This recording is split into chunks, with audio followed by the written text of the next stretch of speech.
आज मी तुम्हाला अशी एक गोष्ट सांगणार आहे, जी ऐकल्यावर कदाचित तुम्ही रात्री 12 नंतर दार उघडायला घाबराल. ही गोष्ट खूप जुनी आहे. जेव्हा माझा जन्मसुद्धा झाला नव्हता, ही गोष्ट मला माझ्या आईने सांगितली होती आणि आज ती मी तुमच्यासमोर सांगणार आहे. माझ्या आईचं नुकतंच लग्न झालं होतं. तिचा सासरचा खूप मोठा वाडा होता. त्या वाड्याच्या बाजूला सुंदर फुलांची आणि फळांची बाग होती आणि मागच्या बाजूला एक छोटीशी झोपडी. त्या झोपडीत एक नवरा-बायको राहत होते. वयाने खूप लहान. ती मुलगी फक्त 17-18 वर्षाची. अंगाने सडपातळ, नाकी डोळे नीट दिसायला तशी सुंदरच होती आणि मुख्य म्हणजे ती 7-8 महिन्याची प्रेग्नंट होती.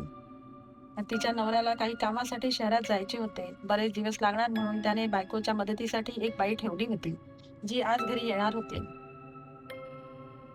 सकाळची संध्याकाळ आणि संध्याकाळची रात्र सुद्धा झाली, पण ती बाई आली नाही. ही प्रेग्नंट मुलगी तिची वाट बघत होती. आता हळू-हळू सगळीकडे अंधार पसरू लागला. आकाशात ढग जमू लागले. विजा चमकायला सुरुवात झाली आणि सोसाट्याच्या वाऱ्यासोबत पावसालाही सुरुवात झाली. तशाच दारावर थाप पडली आणि 2 सेकंद तिचा श्वास थांबला. भीतीने घर करताच तिच्या छातीचे ठोके वाढू लागले.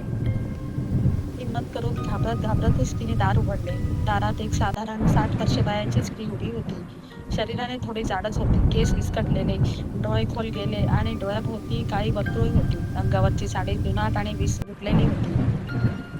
तिचा एकंदर अवतार भीतीदायक होता. तिला बघून तिचे संपूर्ण शरीर थरथरायला लागले.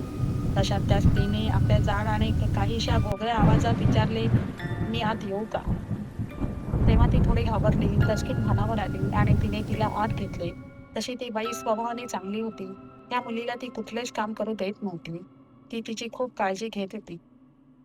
घरातच काही दिवस निघून गेले.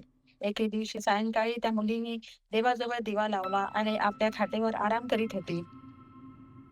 बाई पण तिच्या जवळ बसून गप्पा करीत होती. तेवढ्यात त्या प्रेग्नंट मुलीचे लक्ष देवाजवळ जळणाऱ्या दिव्याकडे गेले.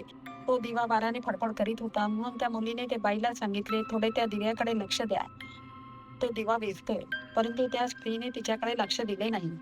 म्हणून त्या मुलीने परत तिला सांगितले. तेव्हा त्या स्त्रीने त्या मुलीकडे एक जळजळीत कटाक्ष टाकला.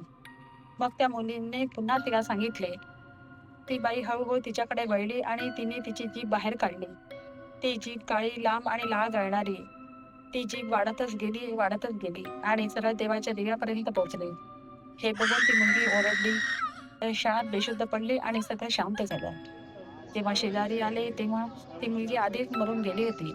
तिचं शरीर काळं-निळं झालं, डोळे बाहेर आलेले. शेजाऱ्यांनी त्या बाईचा खूप शोध घेतला, पण ती बाई कुठे सापडली नाही. ती कोण होती, ती कुठून आली होती व कुठे गेली हे कोणालाच कधी कळले नाही. माझी आई सांगते, आजही रात्री 12 वाजता कोणाच्या तरी दारावर थाप पडते आणि आवाज येतो, "माझ्या बाळाला वाचवा, मला खूप त्रास होतोय." तर तुम्हाला काय वाटतं? ती बाई कोण होती? कमेंटमध्ये नक्की सांगा आणि अशा भयानक गोष्टी ऐकण्यासाठी चॅनलला सबस्क्राईब करायला विसरू नका.